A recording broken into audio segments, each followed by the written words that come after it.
नमस्कार, my action podcast में आपका स्वागत है। Brought you by MAD foundation which stands for my action for disabled foundation.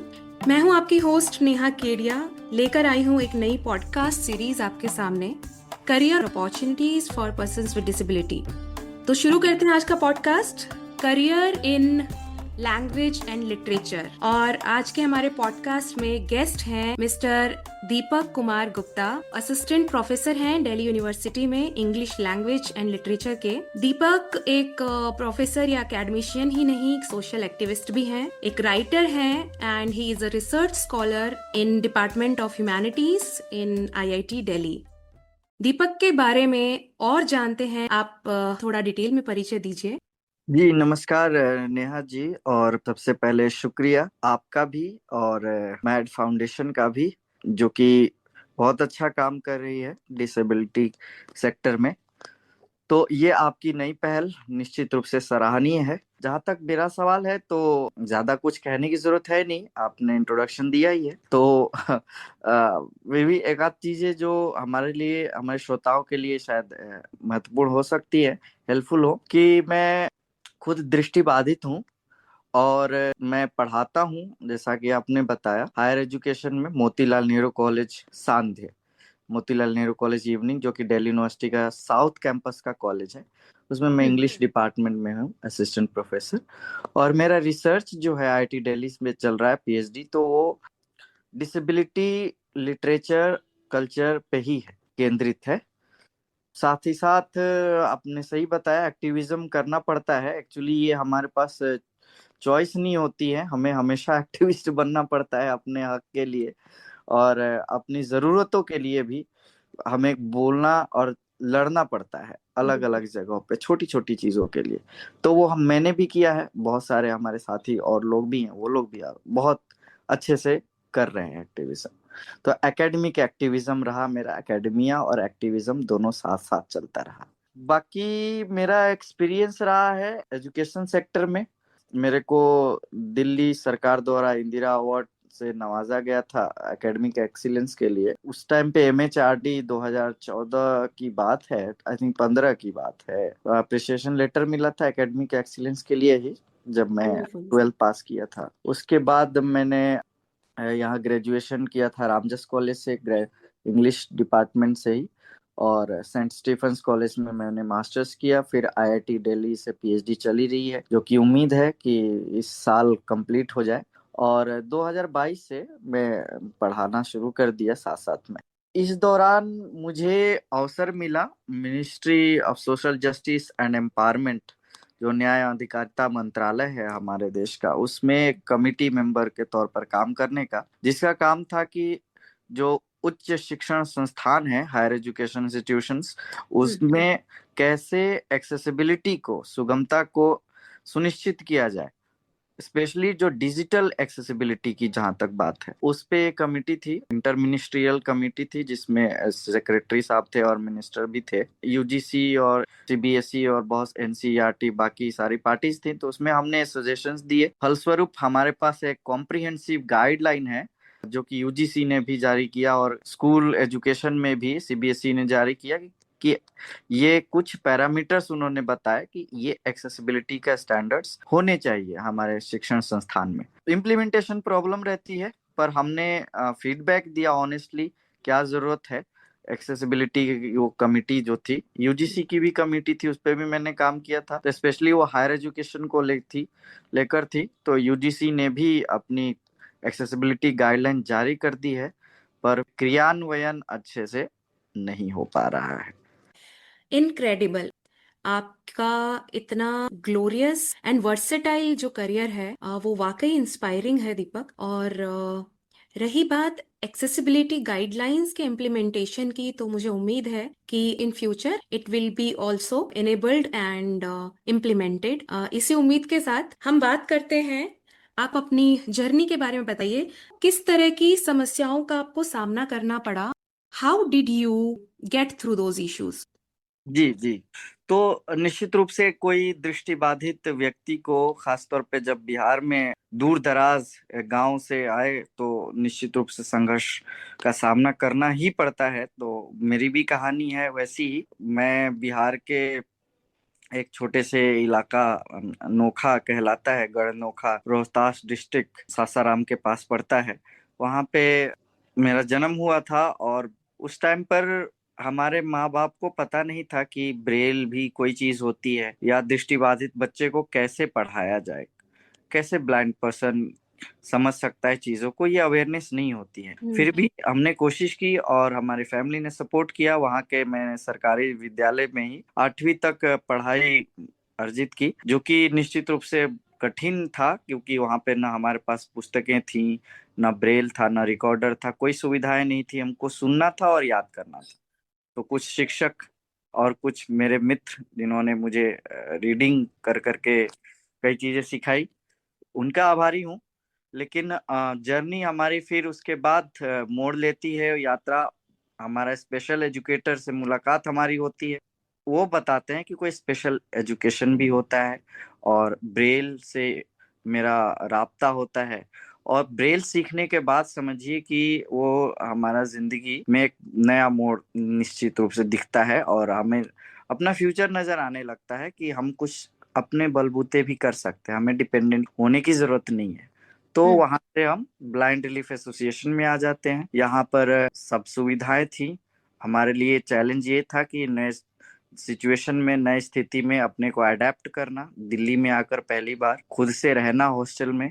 वहाँ पे जेपीएम स्कूल में हमने पढ़ाई की, 9वीं से 12वीं तक। शुरू में कठिनाइयां आती हैं सीखने में, लेकिन सक्सेसफुली टीचर्स के सपोर्ट से कामयाब रहा कार्यक्रम पढ़ने का। और 10वीं 11वीं 12वीं अच्छे से किया हमने, क्लास टॉप भी किए थे। 12वीं के बाद तो हमें कॉन्फिडेंस आ जाता है कि चलिए अब हम खुद से कंप्यूटर भी चला सकते हैं, ब्रेल भी पढ़ सकते हैं, और नई नई तकनीक भी सीख सकते हैं। यहाँ पे आने के बाद तो फिर हमको रास्ता दिख गया कि रामजस कॉलेज में भी जा सकते हैं, डीएल यूनिवर्सिटी में सेंट स्टीफेंस का भी ख्वाब देख सकते थे हम। आईआईटी का एक नया चुनाव था, ये अपने आप में कहानी है। IIT Delhi, IIT Bombay, IIT Madras, तीनों जगह मैंने अप्लाई किया। मुझे ये पता चला था कि आईआईटी दिल्ली में किसी पूर्णतया दृष्टिबाधित है, टोटली ब्लाइंड को कभी एडमिशन नहीं मिला, पर मैं पहला टोटली ब्लाइंड बना जिसको एडमिशन मिला पीएचडी में।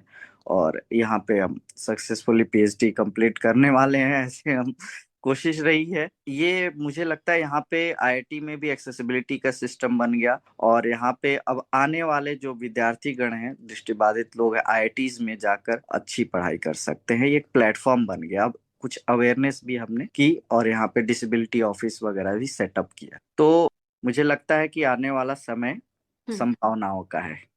Wonderful. You have actually paved the way and set a new parameter so that the students are listening to this podcast, उनको ये पता चलेगा कि किस तरह से हम अलग अलग संभावनाओं को तलाश सकते हैं, और जो पहले से संभावनाएं क्रिएट हो चुकी हैं वहां हम हमारा अवसर प्राप्त कर सकते हैं। बात करते हैं, आते हैं हमारे पॉडकास्ट पर, जो कि बात करता है higher education in language and literature.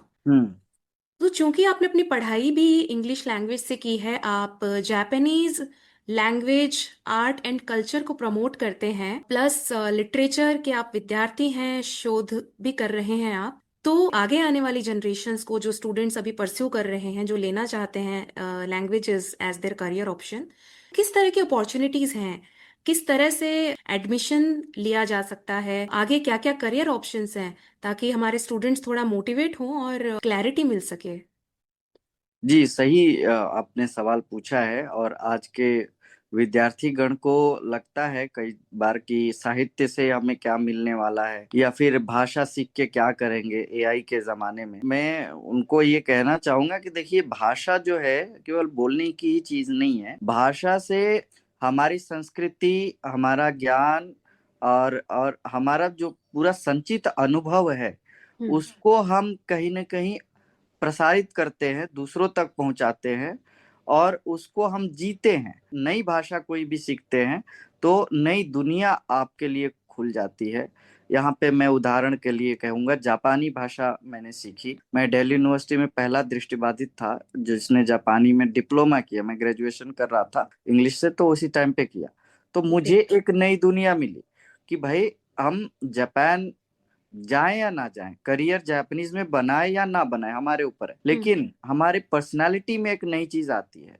फिर हम जापानी में कुछ चीजें पढ़ सकते हैं, ओरिजिनल लैंग्वेज में भी। जापानी लोगों से मिलके हम नई संस्कृति और उनके लाइफ स्टाइल, उनके जीवन दर्शन से परिचित होते हैं, तो एक नया दृष्टिकोण विकसित होता है।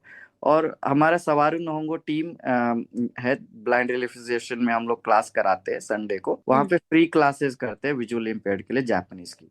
तो उसको मैं कोऑर्डिनेट करता हूँ। वहाँ पे हम लोग देखते हैं कि छोटे स्टूडेंट्स भी हैं, बड़े वर्किंग प्रोफेशनल्स भी है, डाइवर्स ग्रुप है।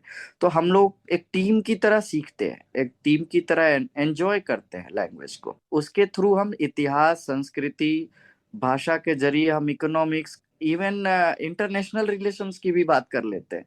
तो भाषा एक ऐसा जरिया है जिसके माध्यम से आप कहीं भी पहुंच सकते हैं। अब आइए बाकी भाषाओं की भी बात कर ले। मेरी रुचि रही है उर्दू, शायरी भी करता हूँ।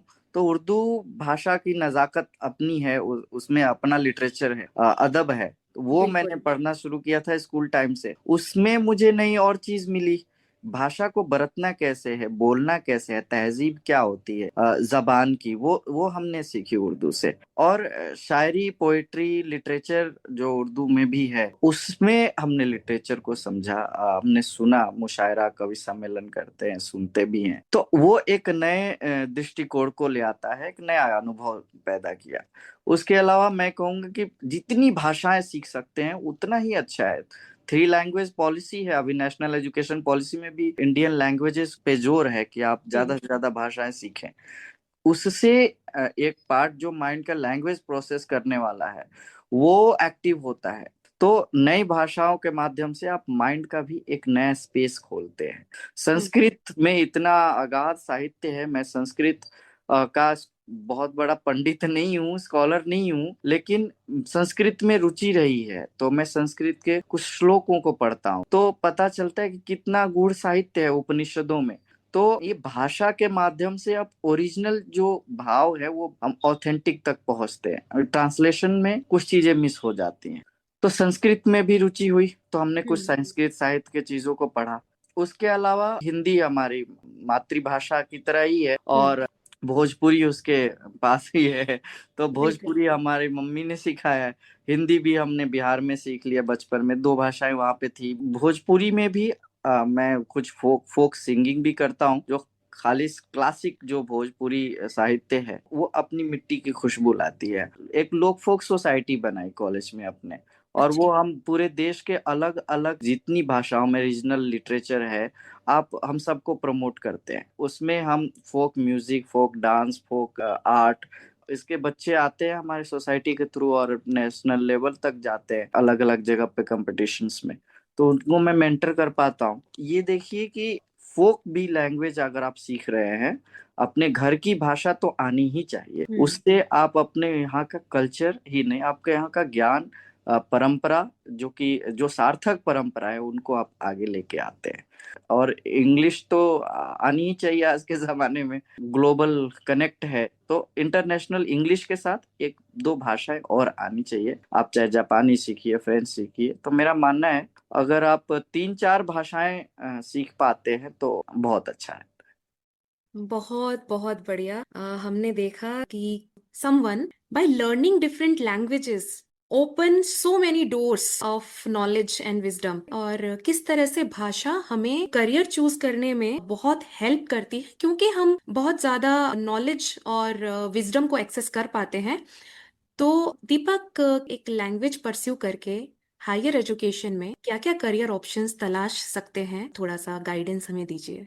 आजकल देखिए, लैंग्वेज आप जानते हैं, आप कम्युनिकेशन जानते हैं, तो जी। आप किसी भी कॉरपोरेट कंपनी में चली जाइए, वहां पे आपको कम्युनिकेशन अगर करना है, अगर आप एमएनसी में जा रहे हैं, इंग्लिश तो आनी चाहिए। किसी भी कंपनी में जाइए, काम करना है आपको, इंग्लिश आना चाहिए।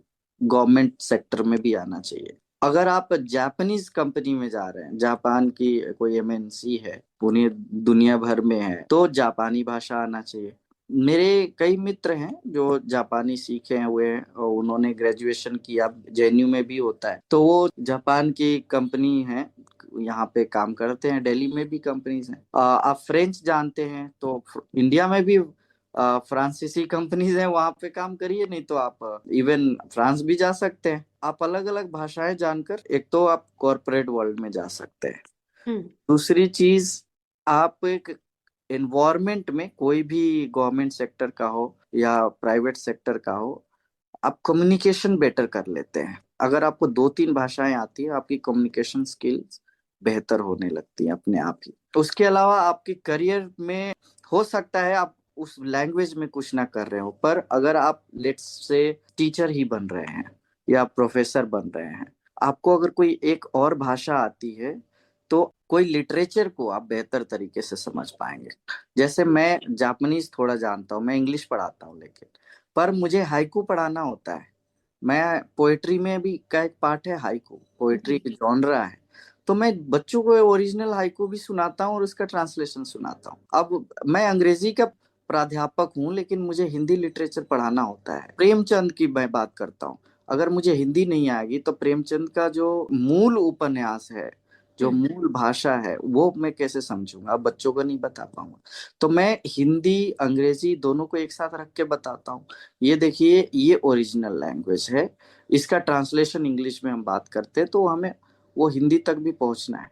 तो अब लिटरेचर के खास तौर पे रेल्म में तो भाषा जितना ज्यादा आप जानते हैं उतना ही अच्छा है, क्योंकि हम्म। लिटरेचर, अब तो हम वर्ल्ड लिटरेचर की बात करें, पूरी दुनिया से लिटरेचर आ रहा है। इंग्लिश में ट्रांसलेशन तो हो रहा है, लेकिन अगर आप उस मूल प्रति को पढ़ पा रहे हैं, उस ओरिजिनल लैंग्वेज में पढ़ पा रहे हैं, समझ पा रहे हैं, तो वहां से कोई नई बात आप लाकर बता सकते हैं अपने विद्यार्थियों को। उसके अलावा ट्रांसलेशन का स्कोप है, हालांकि एआई भी ट्रांसलेट कर रहा है आज के जमाने में, फिर भी कई लोग ह्यूमन टच जरूर चाहते हैं ट्रांसलेशन में। ह्यूमन बिल्कुल। टच हमेशा चाहिए होगा, एआई कितना भी एडवांस कर ले, तो कई लोग अपना इंडिविजुअल भी ट्रांसलेटर को रखते हैं, इवन पॉलिटिकल रेल में या बिजनेस क्लास भी, बिजनेस ट्रिप्स पे जाते हैं तो ट्रांसलेटर को साथ में रख सकते हैं। टूरिज्म में भी जरूरत पड़ती है, हॉस्पिटैलिटी में आप लैंग्वेजेस जानते हैं तो वहां पे आपको एज मिलता है। उसके अलावा ऑफ कोर्स बिजनेस ट्रिप्स कर रहे हैं आप, अलग अलग जाना चाहते हैं देशों में काम करने, तो इवन आप सिविल सर्विसेज में भी अगर फॉरेन सर्विसेज में जाना चाहते हैं तो आप भाषाएं आती है अगर, तो वहां हम्म। पे आपको एज मिलता है। लैंग्वेज टीचिंग तो आप कर ही सकते हैं, लिंग्विस्टिक्स में भी जा सकते हैं, जैसे आप फॉरेन लैंग्वेज के टीचर भी बन सकते हैं। कोई भी प्रोफेशन हो, भाषा ऐसी चीज है उसका यूटिलिटी जरूर है। अब भाषा पे रिसर्च भी कर सकते हैं, कंपैरेटिव स्टडी की जा सकती है। हम्म। ये व्यक्ति के इंटरेस्ट और पैशन पे डिपेंड करता है। बिल्कुल बिल्कुल। बहुत सारे हमारे सामने ऑप्शंस खुल जाते हैं जब हम भाषा को हमारा एज अ करियर ऑप्शन चुनते हैं, एज अ सब्जेक्ट हम इसको चुनते हैं।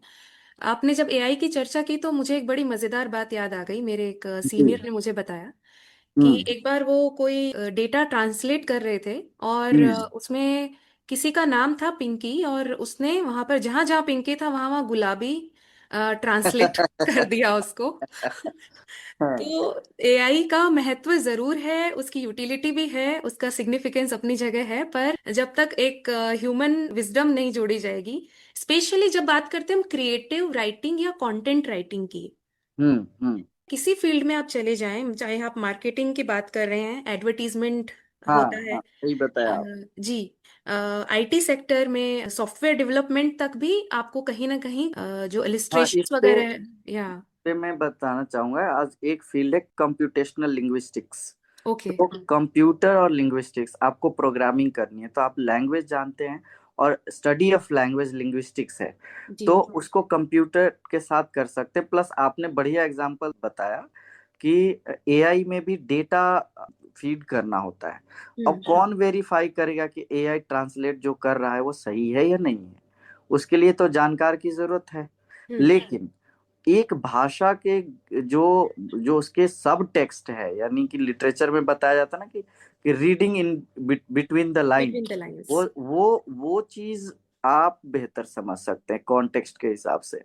वो डेटा को वेरीफाई करना, ट्रांसलेट करने के इनपुट्स, वो प्रोग्रामिंग करना उस एआई में कि कैसे किस चीज को ट्रांसलेट किया जाए, वो वही इंसान बेहतर कर सकता है जो खुद लैंग्वेज को जानता है। उसके अलावा आज स्पीच भी, टेक्स्ट टू स्पीच ये टेक्नोलॉजीज बनती हैं, उसमें भी देखते हैं कि कई बार टेक्नोलॉजी सही नहीं आ पाती है।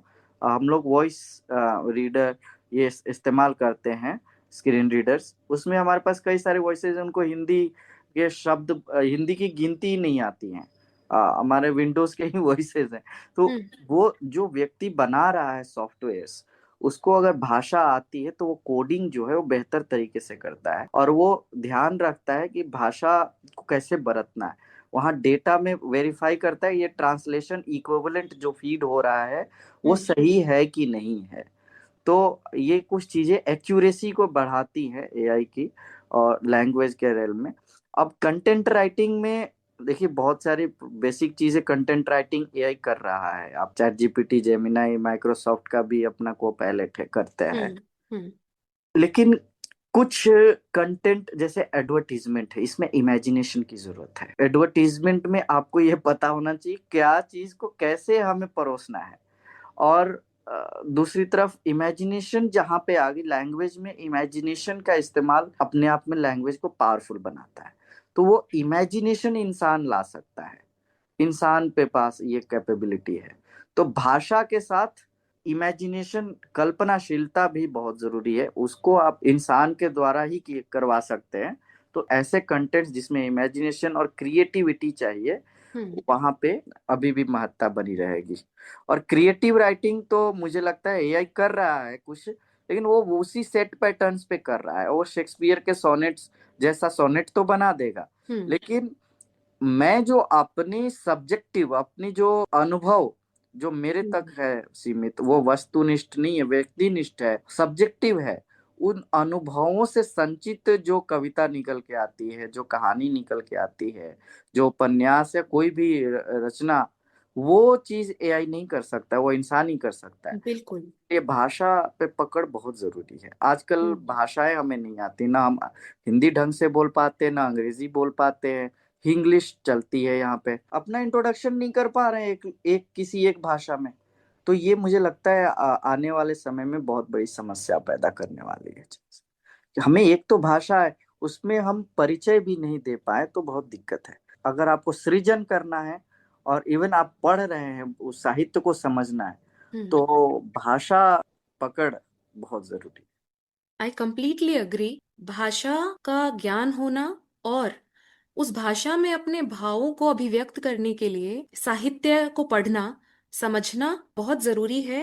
बिल्कुल। मैं चाहती हूँ कि आप हमारे श्रोताओं को ये बताएं कि कौन कौन से रिसोर्सेज हैं जिनको यूज करके, जैसे असिस्टिव टेक्नोलॉजी हो गई, डिवाइसेस हैं, ई बुक्स हैं, डिजिटल लाइब्रेरीज हैं, इसमें अपनी हायर एजुकेशन को इंश्योर किया जाए।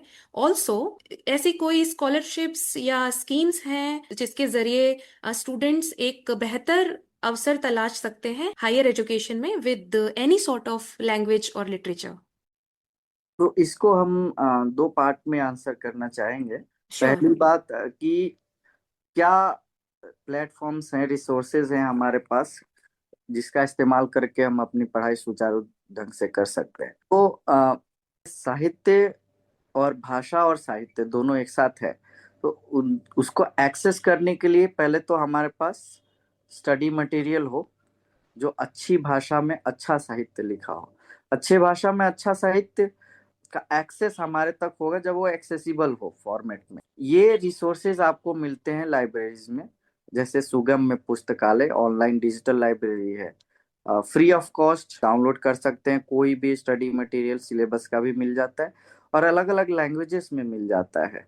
किसी भी एनजीओ का आप मेंबरशिप ले लीजिए, विजुअल इम्पेयरमेंट के क्षेत्र में काम कर रहे हैं, और आपको निशुल्क बहुत सारा लिटरेचर मिल जाता है। बुक शेयर इंटरनेशनल वेबसाइट है, bookshare.org, वहाँ पे आप रजिस्टर करिए। अगर आप डिसेबल्ड है या केयर गिवर है, आप प्रिंट डिसेबल्ड पर्सन का, वहां से अच्छा खासा खजाना आप निकाल सकते हैं। जी।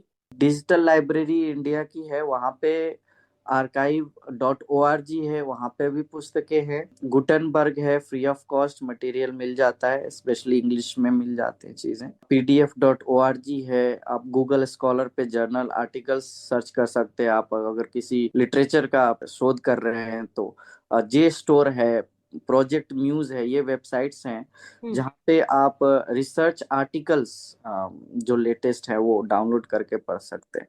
शोध गंगा पे आपको थीसिस मिल जाती हैं, अगर आप पीएचडी करना चाहते हैं या रिसर्च कर रहे हैं ऑलरेडी, तो एग्जिस्टिंग थीसिस रेलेवेंट टॉपिक्स पे मिल जाएंगी। आप इवन किंडल भी एक्सेसिबल हो गया है, किंडल बुक्स अमेजोन का, वहाँ पे ई बुक्स बहुत सारे मिल जाते हैं, कुछ पैसा पे करना होता है। किंडल सॉफ्ट कॉपी जो किंडल वर्जन है उसको आप पढ़ सकते हैं टेक्स्ट टू स्पीच से, विंडोज और फोन पर। ये कुछ ऐसे टूल्स हैं जो बहुत काम के हैं। आप एक्सेसिबल अगर पीडीएफ नहीं है तो इनविजन एआई है, आजकल सीइंग एआई है, ये एप्लीकेशंस विजुअल इम्पेयर्ड को बहुत हेल्प करते हैं। इस पे आप कोई भी पीडीएफ डालिए, ईपब डालिए, वो एक्सेसिबल वर्जन में करके पढ़ा देता है। तो सुन सुन के इंसान पढ़ सकता है। आजकल टेक फ्रीडम भी एप्लीकेशन है। इस तरीके से ये एप्लीकेशंस का और इन जो ऑनलाइन रिसोर्सेज, ये जो वेबसाइट्स हैं, लाइब्रेरीज है, इसका मैंने भरपूर इस्तेमाल किया। खोजते रहे नए नए सोर्सेज, कहाँ कहाँ से मटेरियल मिलेगा। अगर आपको कोई मटेरियल नहीं मिल पाता है बाय चांस, तो प्रिंट बुक लाइए और उसको स्कैन कीजिए।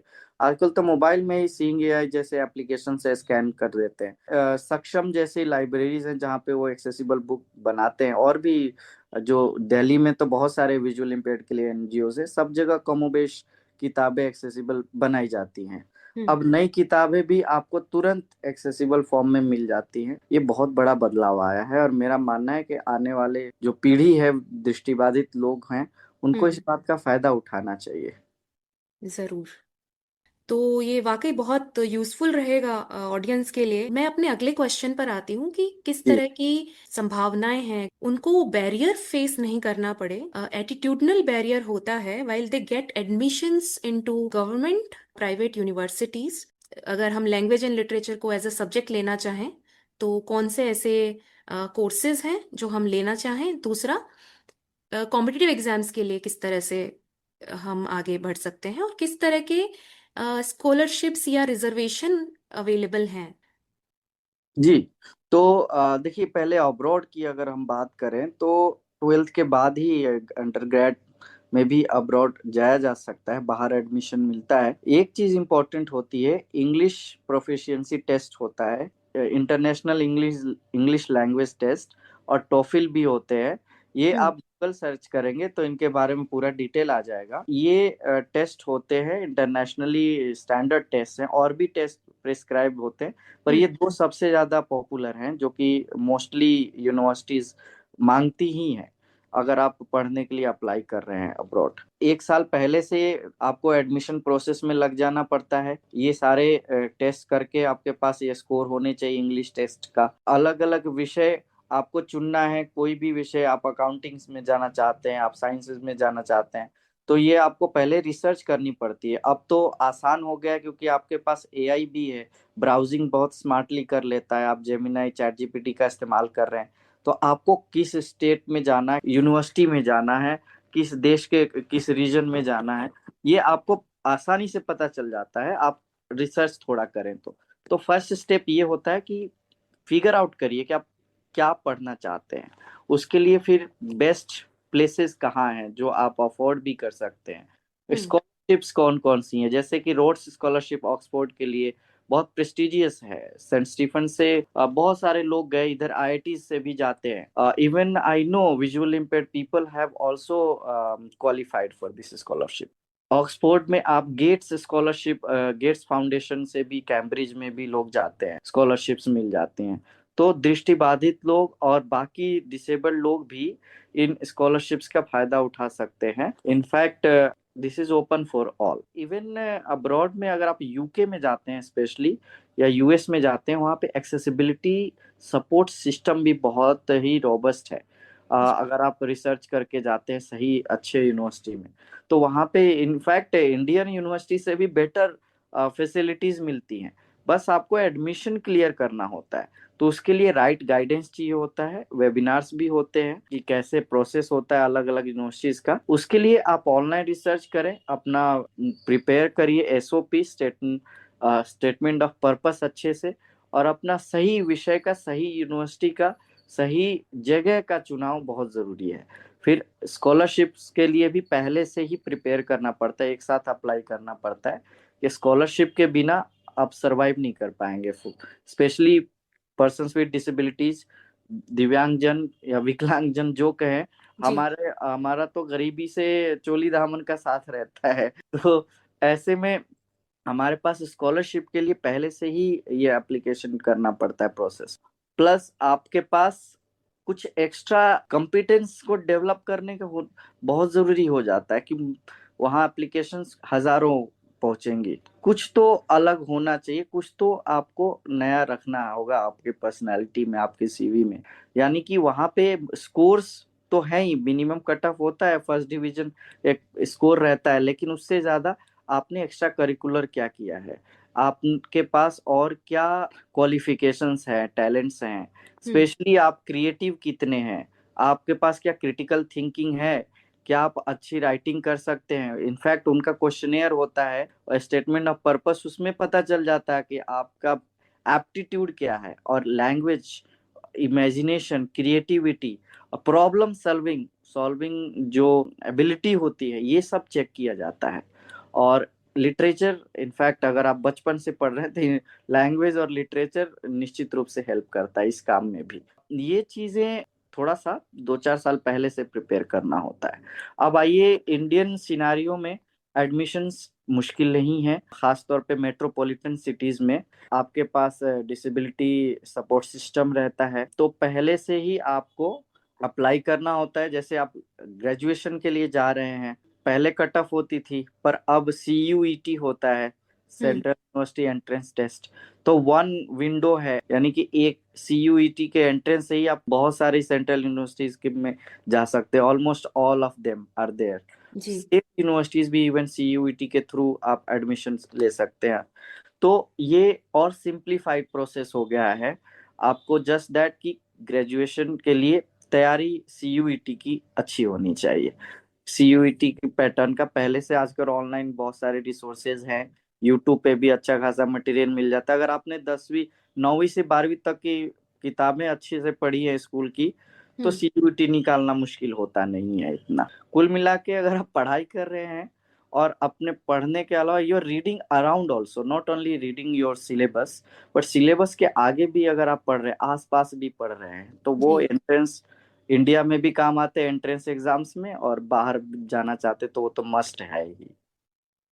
बिल्कुल, बिल्कुल। किताबें पढ़ना और साइड कंटेंट पढ़ना, जैसे अखबार पढ़ना, अलग-अलग साहित्य पढ़ना। ये तो बहुत जरूरी है। जी। और सबसे बड़ी बात, आपकी बातों से हमारे स्टूडेंट्स को ये बड़ा मोटिवेशन मिलेगा। अपने स्कूलिंग में जो आप शिक्षा ले रहे हैं, वो शिक्षा आपको किस तरह से, एक तो अपना स्ट्रीम चूज करने के लिए, दूसरा उस प्रोसीजर में आगे बढ़ने के लिए किस तरह से हेल्प करता है। वो फाउंडेशन तो वही है आपका। एग्जैक्टली। आप यूपीएससी लेवल का एग्जाम देने जाइए, फाउंडेशन आपका 9th से 12th की किताबें हैं।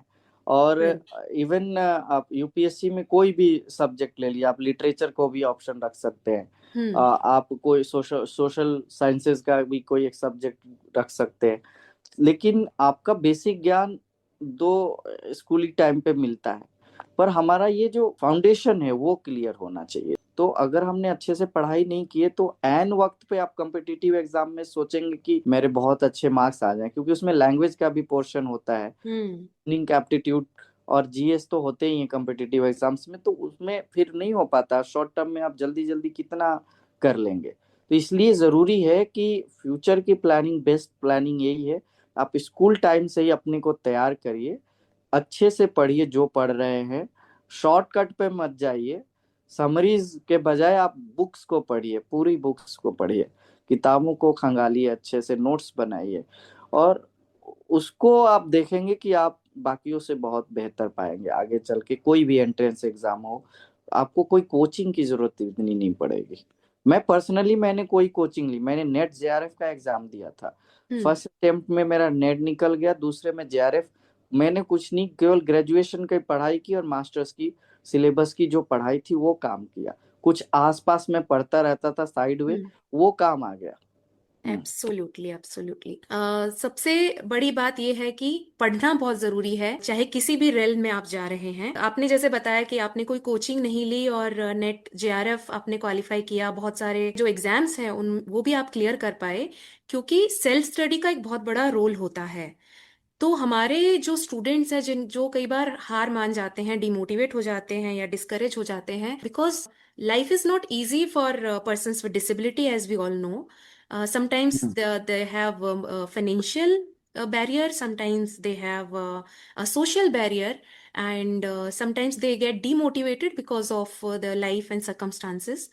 तो मैं चाहती हूँ कि आप एक मोटिवेशनल मैसेज हमारे स्टूडेंट्स को, उनके पेरेंट्स को, टीचर्स को, इनफैक्ट जो ये पॉडकास्ट सुनेंगे, आप जरूर दें कि किस तरह से अपने आप को सेल्फ मोटिवेटेड रखा जाए, और इस कंपटीशन के जमाने में लैंग्वेज, लिटरेचर को एक करियर चुना जा सकता है, और कैसे आगे बढ़ा जा सकता है उसके लिए। जी, तो मैं सबसे इम्पोर्टेंट चीज ये मानता हूँ कि स्टूडेंट को खुद पे बिलीव करना पड़ेगा। Believe in your self, your potential, कि मैं कर सकता हूँ। अगर आप कंसिस्टेंसी के साथ, एक प्लानिंग के साथ, 9th 10th से ही अगर आप अच्छी पढ़ाई शुरू करते हैं, इवन 9th 10th से, क्योंकि मैं खुद 8वीं तक, मैंने बताया कि मैं बिहार में था, मेरे पास किताबें नहीं थी, लिमिटेड, मैं सुन सुन के पढ़ाई कर सकता था। मेरे पास किताबें 9th के बाद आई। उसके बाद भी अगर आप पढ़ाई कर सकते, बहुत चीजें कवर हो जाएंगी। दूसरी चीज, पेरेंट्स, टीचर्स, इन लोगों को डिसेबल्ड चाइल्ड पे भरोसा करना पड़ेगा कि ये किसी भी तरीके से कमतर नहीं है। इनको राइट अपॉर्चुनिटी, राइट गाइडेंस की जरूरत है, कि सही समय पर सही अवसर मिले, सही मार्गदर्शन मिले, तो दे कैन डू वंडर्स। इसके लिए ये बहुत जरूरी है सपोर्ट सिस्टम हो, और ये केयर भी हो डिसेबल्ड चिल्ड्रन के प्रति।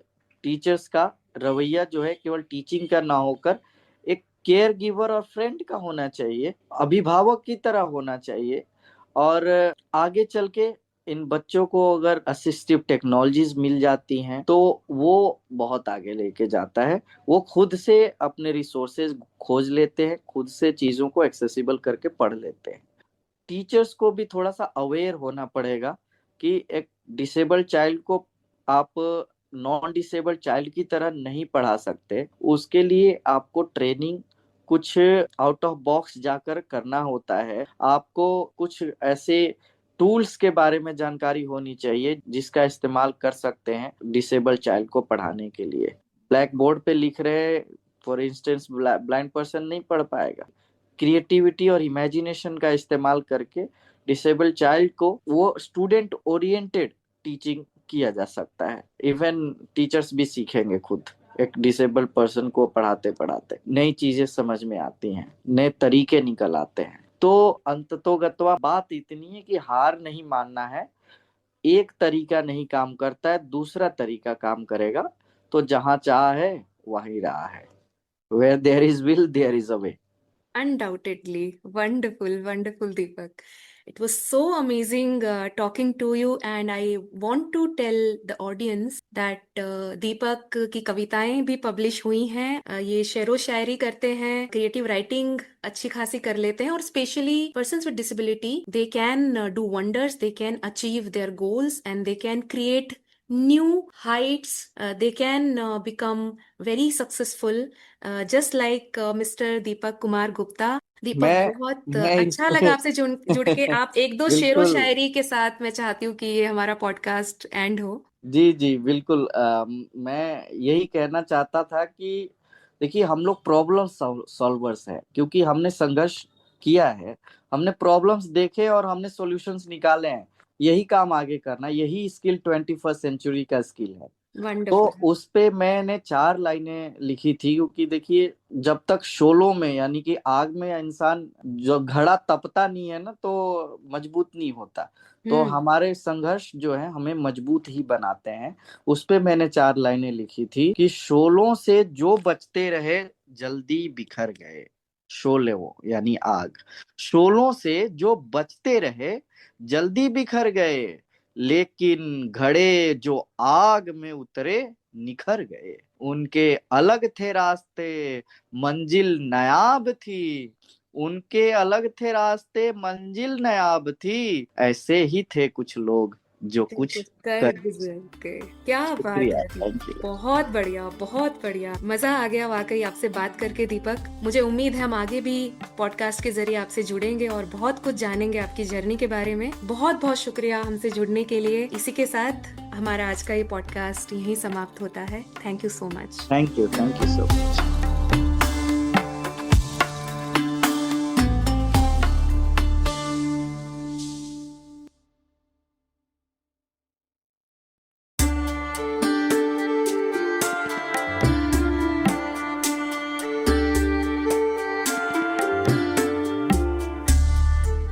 नमस्कार, माई एक्शन पॉडकास्ट में आपका स्वागत है। Brought you by MAD foundation which stands for my action for disabled foundation.